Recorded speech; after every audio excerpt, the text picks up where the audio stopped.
What's up, guys? This is Coach Grant with First Down Training, and today we're going to be breaking down John Brown's route running ability. We're going to talk about how to run an out with an inside release. We're going to talk about how to run a double move and just how to create some separation off the line with this dive release, okay? And guys, if you're a receiver and you want me to take a look at your route running, check out that link in the description that says submit your film for a film breakdown. I could break down your film, your drill film, you just running routes just like how I'm breaking down this film right now. Let's get started. So first things first, DB's going to be outside leverage, right? So on an out route, a lot of people think like, oh, I must take an outside release on an out route, right? But if this is like probably a cover two situation, right, we want to take this inside release here.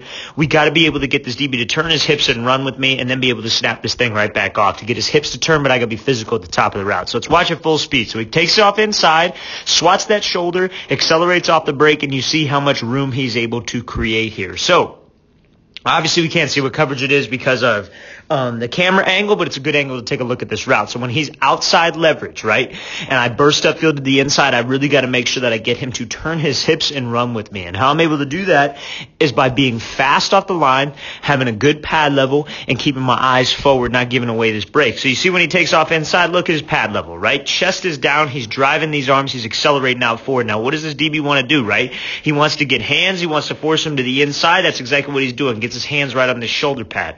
So when we decide to make this break on the out, when it becomes time to get to my depth, I got to make sure that I attack his point of control with my left hand, right? Because if I could get this hand off of me, we're going to be able to cut this thing right back underneath him, and he's going to be forced to speed turn out of there. And if he's forced to speed turn and I'm driving my arms and accelerating off this break, then I'll be able to create a lot of separation. So we're here, you see how he swats, and when he swats, what's he swatting? The back of his shoulder, right? Point of control. He's grabbing us here.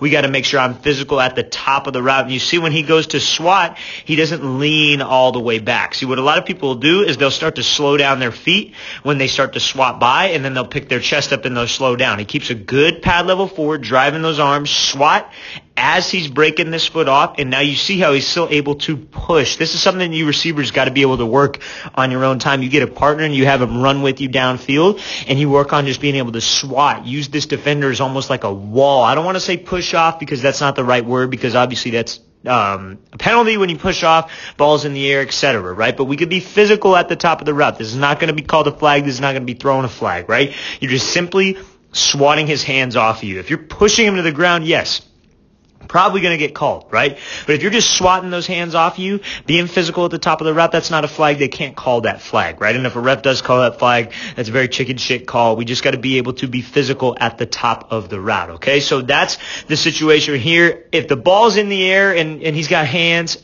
probably it's a gray area, right? It's a gray area. I know a lot of people are probably going to disagree, but quite frankly, I don't really care. But it's just about being physical at the top of the route. If you can be physical at the top of the route, be able to get hands off of you at the top of the route, and we're in this position here, then I'm going to be able to create some separation. So when I get to this position, I get hands off.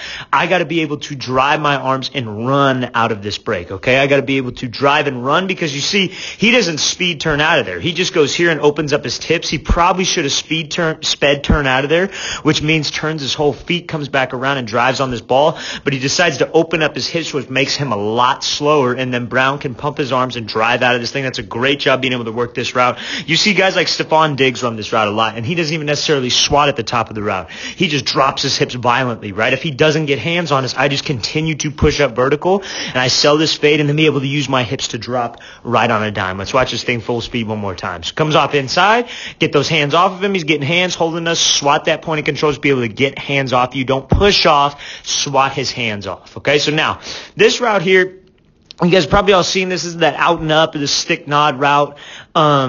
The main thing about this is Gilmore did come out and say that he was in man coverage on this route, but he does have safety help. I'm not denying the fact that he doesn't have safety help, which would make me want to bite on the out even more, right? If I'm a corner here and he's going to be running, so let's watch it full speed. So if I'm a corner here and I got safety help over the middle, why not play this out route, right? I got safety help over the middle. I think both defenders were at fault here. This is overall just a great route. We're going to talk about just mainly the mechanics of this route. But if I'm a DB and he's already given him the inside and he gives me a break to the out, hell yeah, I'm going to go play this out route, right? So I'm not blaming Gilmore as much on this play, right? Obviously, looking back on this thing, yeah, he shouldn't have been on the out, whatever. But I think it's unfair to say that it's 100% Gilmore's fault. Like, oh, John Brown just completely completely broke his ankles on this. I don't think that's fair, because if I'm a safety, or if I'm a corner and I got safety help to the inside, let's play the out. It's like when you're in maybe like when you got safety help and you're playing man coverage off the line of scrimmage, and this receiver gives me, like, let's say he just gives me an in-out release. Yeah, I'm going to play the fake because I got safety help, or I got linebacker help over the middle. So it's one of those things where, hell yeah, he's going to play the out route, right? So I think it's an unfair thing to say that, oh, he broke his ankles, but the technique of the route was awesome, right? Because what we got to be able to realize is, for you to cut and keep the same pad level and be fast, that's a very hard thing to do. So you see Brown, when he comes off here, there's no indicator in his pad level, right? When he's coming off here, he's driving those arms, he's pumping those arms, and he's making this break in stride. I think that's something that a lot of people don't do. They don't make this break in stride. Right before they're about to make a speed cut, they'll start chopping their feet right here, right? You see that's a common thing you see with a lot of younger receivers who maybe don't have the most body control. When I can run full speed and in stride make this cut, and then 3 steps to the outside, 1, 2, 3, and you see how sudden he is with his feet. That's what's going to create separation. When, let's say, it is a situation where it's like an off man look and you're from the slot, you got to run an out and up, you got to run a stick nod on a safety walk down on you, whatever it is, we got to make sure that I am sudden with my feet. You see how he commits his shoulders, commits his pad level, he gets in the blind spot of Gilmore, and Gilmore's really driving on this out route. But like I said, got safety help over the top. But how we take care of that safety help over the top is, after I make this sudden break, I got to pump my arms and I got to make sure I accelerate out. You see how he's not looking right away. He's not looking until he knows, okay, I got this safety beat. This safety was driving on that out. I caught him sleeping. I can accelerate out. I can shoot my eyes back around and continue to create some separation. That's a great route here by John Brown. Very technically sound route. Let's watch this thing full speed one more time. So coming out here, break, 1, 2, 3. Get in that blind spot, accelerate off this thing to take care of that safety help over the top. Okay, so now this is a release here where we do get Gilmore to turn his hips, right? So this is one where Gilmore could have played this thing a little bit better. Obviously, he has safety help over the middle as well, because he's going to be playing him outside leverage. He's going to be giving him this inside. So obviously has safety help, but this is a great example of using a dive release to the inside. So what a dive release is where you come out and you're fast with 2 steps. So you just come out, you just dive inside. Like, literally, it's exactly how it sounds. You're going to come off and just go right, left, break back outside, force Gilmore to speed turn, and then take him in that blind spot and burst up vertical. So let's watch it full speed. So because I 1, 2, 1, 2.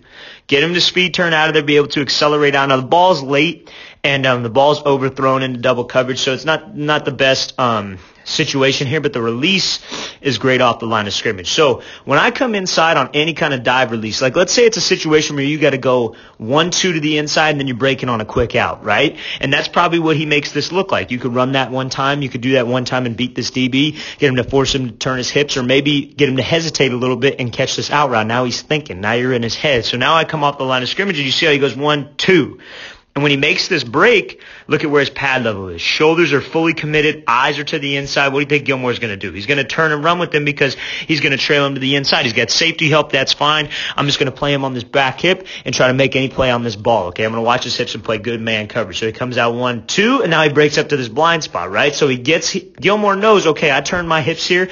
I'm fully committed. I'm going to speed turn out of this thing so I can play this outside release or this outside move. So he comes out here 1, 2, 1, 2. And now this is a great spot to be in for Brown because he's in the blind spot of Gilmore right here, right? So when I can force a DB to speed turn, it's either going to work out good for the DB because he's fast, or it's going to work out bad for him because I'm in that blind spot. If I'm in that blind spot and I can make a move like Brown does, he just goes off the line of scrimmage, he goes right, left, and then he goes left, right. He goes right, left. So right, left, right, left. That's the only move that's 4 steps, right? We got to force him to turn his hips by getting my whole body to the inside, then get my whole body back to the outside with those second 2 steps. And now we get him to not have any idea where we're at, and then I'm able to get some separation. Now let's say this is just a complete man coverage situation, ball's up on time.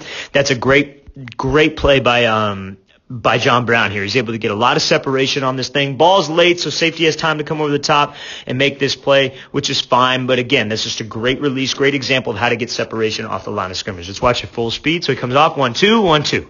Get him to turn those hips, accelerate off this break, and work to be in that blind spot. Great route here by John Brown. All right, guys, I really want to thank you for watching. I really appreciate it, guys. Please leave in the comments any questions you guys have. I'll try to get back to you as soon as possible, guys. And again, if you want me to take a look at your route running film, check out that link in the description. I'll see you guys next time.